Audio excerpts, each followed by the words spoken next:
Hi, I'm Craig with ApplianceVideo.com. Today, we'll be taking a look at the main control on this GE French door refrigerator.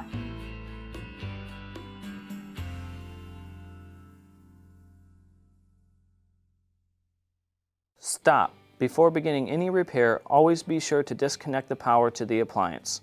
It is also recommended to test the outlet for the proper voltage.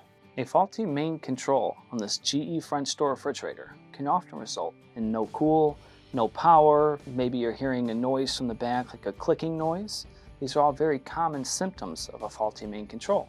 To begin, click on the link below to view this repair video.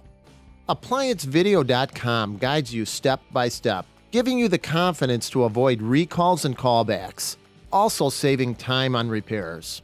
Whether you're up against an uncommon repair or the latest appliance on the market, our videos have been created with you in mind. Our growing library of videos have been produced using our factory-certified technicians who have extensive infield experience over the past 30 years. ApplianceVideo.com provides high-quality repair videos that anyone can follow, regardless of their skill level. We are here to help. Click on the link below to view this repair video and let us help you do it right the first time.